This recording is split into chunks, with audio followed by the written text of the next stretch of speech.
Welcome to Click. I'm Spencer Kelly and welcome to one of the most famous skylines on the planet. This week we're on a tiny island that's having an enormous impact. It may hardly show up on the map, but it punches well above its weight. This is Singapore. We'll be passing that fake border control and taking a peek at the secrets behind your credit cards, all in the name of touchless tech. We'll journey through white space to test a project promising to bring Wi-Fi to everyone. And we'll check out some singularly Singaporean research, including a low-cost way to turn your TV into a touchscreen and a lavatory that recycles everything. And I mean everything. All that plus the latest tech news and a way to go sightseeing from the comfort of your own home in Webscape.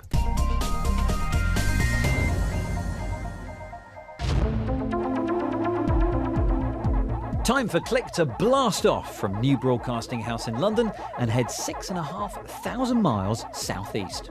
We're off to a city-state that's home to 5.5 million people. It's just 70 miles wide and only 85 miles north of the equator, and it wants to put itself at the centre of everything.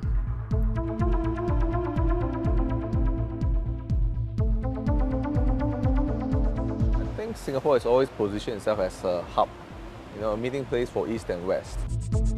And as far as progress is concerned, being physically small does have its advantages. When you're not covering a large area, for example, rolling out new technologies such as 4G can happen very quickly and easily.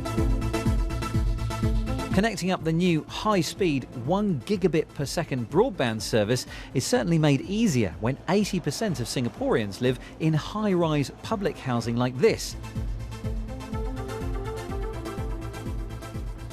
Welcome aboard the Singapore Flyer, the largest observation wheel in the world. And from the top of the ride, 165 metres up, Singapore really does look quite tightly packed in.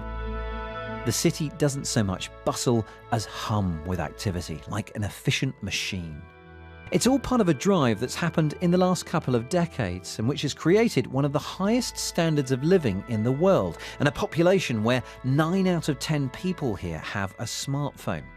And they're certainly used to having the best first.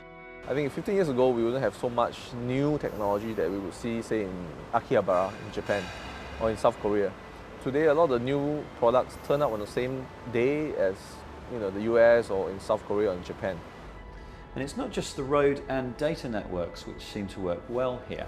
Its small size and compactness means that this is the ideal place to roll out a nationwide network which larger countries have so far failed to do. It's a network that lets you do stuff just by touching one device to another. It's called NFC, Near Field Communication, and though we've seen this kind of thing quite a few times on Click, the tech's not quite common enough for everyone to get on board. The question is, could Singapore be the place where NFC does make it into the mainstream? What IDA in Singapore has done is actually grouping a group of, players in the ecosystem to come together to actually roll out service. This way, it helps to actually cut down the deployment time and the development time. After all, your smartphone is something that you keep on your person most of the time. And at this NFC showroom, they're demonstrating other applications of the technology past payment. Shall we go in? Once you're in, that same phone can be used to pass on and receive information using NFC. Touch it to a poster, for example, and you receive promotional vouchers to use while you're shopping. Have an NFC device, touch the smart poster. I want a 10-kilo bag of rice and I want it delivered to the house. That's something that you could choose to do as a convenience instead of going to the store and trying to lug that 10-kilo bag of rice back to your house. But sometimes your smartphone alone isn't enough, which is why some passports are already fitted with NFC chips. Couple this with fingerprint scanning to check that the hand holding the passport matches the hand stored within it, and this is how we could be passing through airports in the future.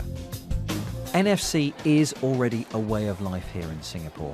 You might not have ever really considered how these cards are made, but since hundreds of millions of them are made here in Singapore every year, well, it'd be rude not to take a peek. It's tempting to think of your credit card as just a simple piece of plastic, but there are actually quite a few components that are all tightly pressed together to make this thing.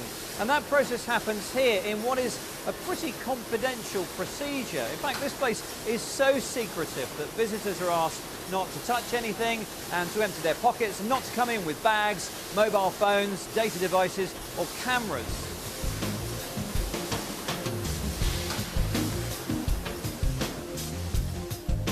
Of course, it's confidential for a reason. You don't want anyone compromising any stage of the production process, whether it's the embedding of the chip or the choosing of the colour or even the transparency of the plastic. Now, one of the layers inside this card is a thin copper spiral. This is the antenna, and when you connect this antenna to the chip in the card, it gives it its NFC properties. And of course, it goes without saying that you can pay for your taxi ride here using your NFC-enabled smartphone too. But getting NFC to work in Singapore or anywhere isn't just about getting the infrastructure right. It's also about persuading people that it genuinely will make their lives easier. And talking of an easy life, LJ Rich has found somewhere a little bit more relaxing than this to check out another type of future network, something called white space. LJ. Thanks, Ben.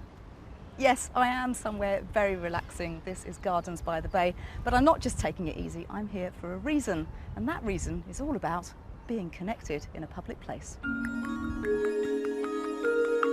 These gardens didn't exist 6 years ago. They were built on reclaimed land with an emphasis on design and sustainability. A tranquil break from the frantic financial hub a few miles away. Futuristic structures known as super trees quietly harness solar power so they can light themselves up at night. But there's something amiss in paradise. Tourists wishing to tweet about their adventures are out of luck, unless they've brought their own mobile data connection. Because, as any traveller knows, there's rarely free internet access when straying from a home network. But Gardens by the Bay went live just a few weeks ago as a trial area for Singapore's Super Wi-Fi White Space programme. The idea is to eventually roll out free public Wi-Fi across the city. We've seen White Space before on Click. It's the name for a wireless network made available when old frequencies for analogue TV signals are repurposed to carry data. And with so many people online here, traditional wireless networks are getting congested. If you are talking about just coverage, perhaps the order of 300 to 400 base stations, you should be able to cover the whole Singapore island everywhere. But this is just coverage alone. If you need a certain capacity in certain area, then you probably have to plant more base stations. And with this, you might need more base stations, depending on the demand. Those white space antennas pick up the raw internet signal, then it's converted to a frequency our smartphones will be able to use. Of course, you have to register before you can use the service, but the countrywide rollout is scheduled for completion in around 2 years. Hopefully, someone will have sorted out our smartphone battery life by then. LJ Rich. Hi, LJ. Right, see you there. LJ's back in a minute, and we're coming back to Singapore after we attend to some things that are happening elsewhere in this week's Tech News. Facebook has removed a video clip of a woman being decapitated from the social media network and issued new rules about what can be shared on the site. The U-turn came after the BBC revealed Facebook had dropped a ban on extremely violent videos and images. Facebook now says it will allow some graphic content, but will take a closer look at its context. Google says it wants to protect news organisations and human rights groups from cyber attacks with its new Project Shield. The software aims to protect sites frequently subject to politically motivated distributed denial of service or DDoS attacks. The company also revealed a U-Proxy feature designed to bypass government surveillance software so users can surf the web freely. Apple has unveiled the next generation iPad. The 5th generation Air is a third lighter and 20% thinner than the previous version. And the iPad mini now has what Apple calls a Retina display, offering higher resolution than its predecessor. A raft of upgraded laptops are predictably thinner and faster, and there's another update to the Mac operating system. Mavericks is available now at no charge. Not to be outdone, Microsoft has released 2 new Surface tablets with updates to its Windows OS, and Nokia has revealed 3 new mobile devices, including its first tablet, the Lumia 2520. After Microsoft decided to buy the Finnish outfit, it's not surprising that they also run the Windows operating system. But it's heads up on the camera front, which uses the Refocus Lens app, meaning you can decide what you want in or out of focus after the shot's been taken.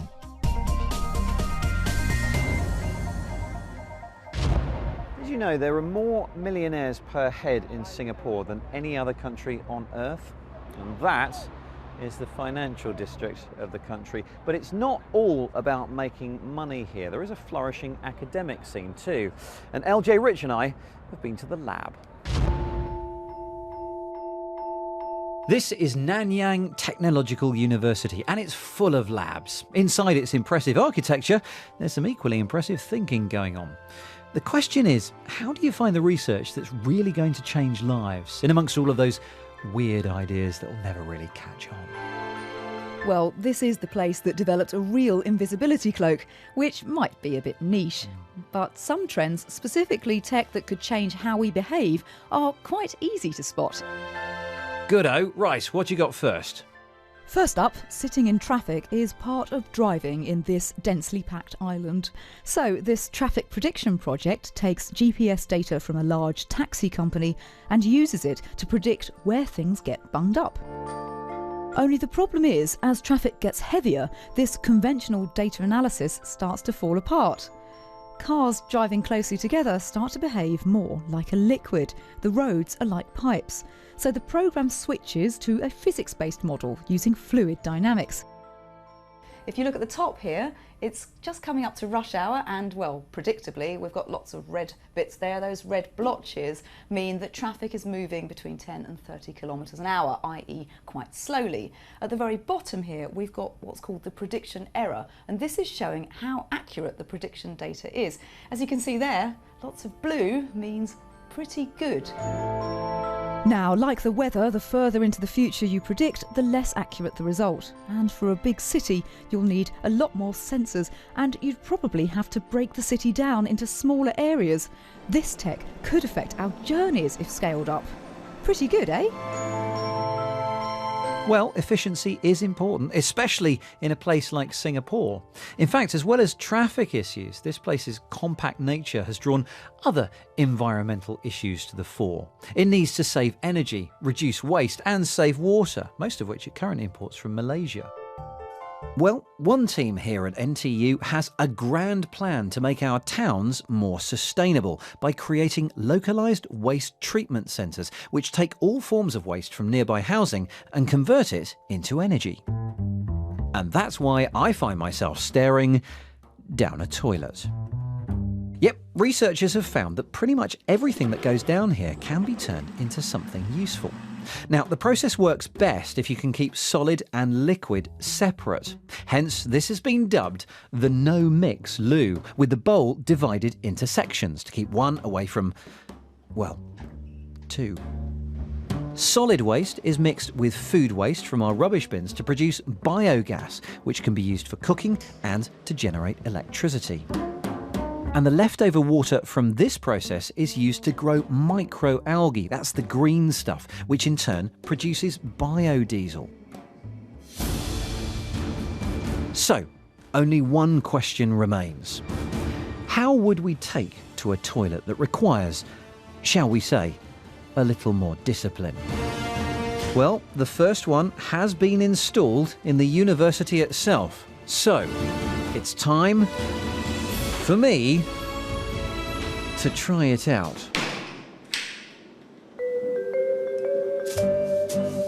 Just, give me a few minutes, would you? While Spencer's otherwise occupied, here's something that could convert any surface into a touchscreen. Tapping on a board, in this case made of wood or aluminium, sends a signal to this attached sound sensor. Placing more than one sensor on a flat object makes it possible to work out where it's been tapped. That's because the sound takes slightly longer to reach the sensor further away, and that's the thinking behind a low-cost touch surface. OK, fast forward 2 years from the boards and you've got a working prototype. Instead of one sensor, we've actually got 12. That's 5 along the top, 5 along the bottom, and then 1 either side here. 12 sensors mounted around the glass make for a reasonably accurate sound-driven touchscreen. Well, that's all very well, but there are a couple of very real issues here. First of all, well, in order for this to work, you have to make an audible noise. And secondly, if you want to do swiping, well, you're actually going to need some of these. Together with the cameras on the top, this kind of works. I know there are many other products that let you use touch and gesture to communicate with them. But this one has the advantage of being very affordable. Now, the thing about this system is not that it can do all of these things, but it can do them at an incredibly low cost. For example, these 12 sensors here, plus the camera, plus the glass, currently is coming in at around 100 Singapore dollars. That's 75 US dollars or 50 UK pounds. Real-life applications could include making a cheap, interactive whiteboard for schools. It will take another 18 months before this contraption is streamlined enough to hit the mainstream. And now Spencer's back with a Panda. These days we're sending more and more data around our homes, whether it's syncing files between machines or streaming videos like Kung Fu Panda 1, or maybe it's 2, I'm not quite sure, from your media server to your high-def TV. And it's always more convenient to do that wirelessly than using a wired connection. But the problem is wireless is slower and it's prone to breakup and interference.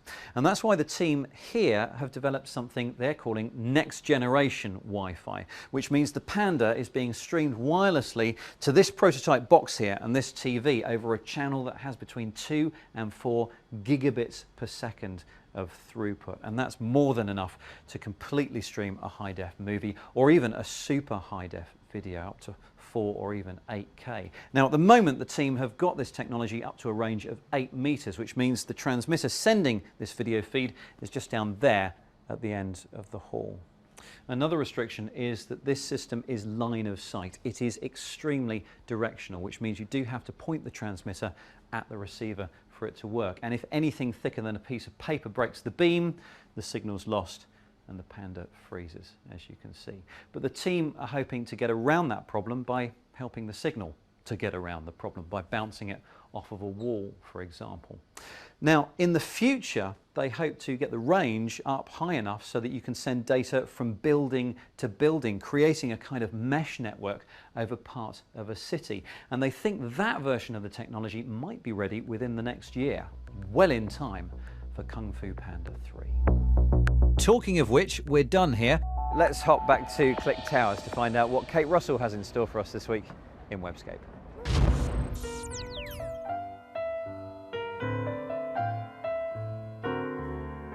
Being an environmentally concerned member of the Click team, I'm quite happy not to be piling on the air miles, jetting off to shows and exhibitions around the world, especially when I can enjoy all the sights in full 360-degree glory with the new app from 360 Cities.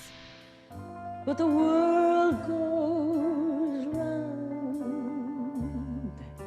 This amazing app turns your mobile device into a 360-degree window into the world, using the gyroscope to let you spin your viewpoint around for some of the most stunning landscapes on the planet. Who needs a trip to Singapore anyway? It's not free, but just £1.50 seems pretty good value for such a powerful image tool. There are thousands of vistas to explore, browsing by popular, recent or local images posted by other users. You can also create your own with the simple point-and-turn capture tool. But the world goes round. Breaking news. If you're the kind of person that wakes up in the morning and reaches for your smartphone to check what's happening in the world, you're going to love this kind of 360. News360.com. Connect to all your main social accounts and it analyses what you like so it can feed the latest stories straight to your dedicated timeline.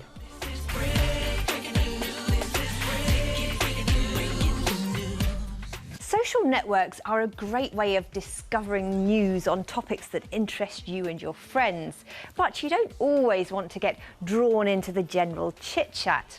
This site is the perfect solution, as you only see links to published articles in subjects that you have expressed an interest in. You can fine-tune the categories that appear in your feed and over time teach it more about what interests you by clicking like at appropriate moments. As well as the browser-agnostic app, you can download the Chrome plugin or free apps for iOS, Android or Windows Phone 7 and 8.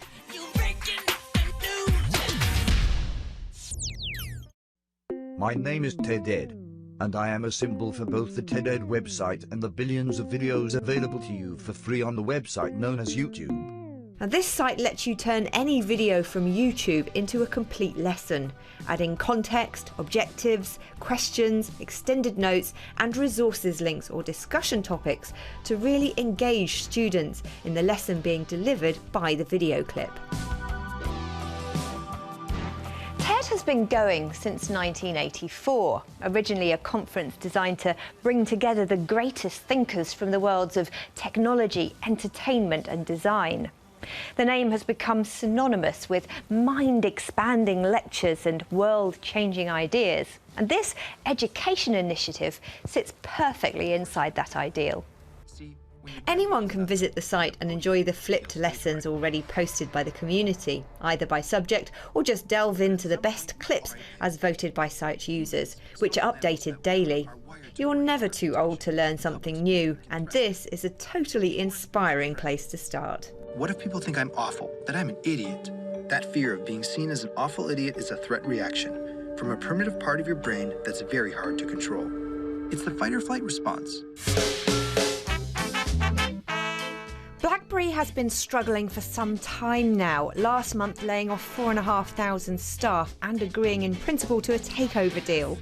But despite these trying times, there are still a lot of fans of the chat client, BlackBerry Messenger, or BBM, which at its height claimed over 75 million active users. That number has shrunk considerably as enthusiasm for the platform wanes, but the release of BBM for iOS and Android this week could see a revival, at least for the Instant Messenger app. There's a lot to love in this app, including live status updates, group messaging, and nice privacy options that mean you don't have to share your personal details with everyone you connect to. What's not to love is that you'll have to put your name down in a queue to have your account activated in the app, as more than 1 million people are reportedly waiting to start chatting cross-platform on BBM.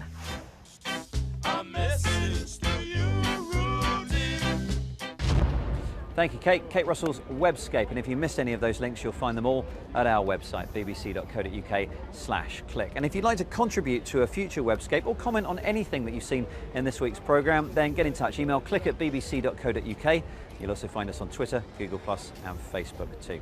But that's it, I'm afraid, for this Singapore special. Hope you've enjoyed it. Thanks for watching. We'll see you next time.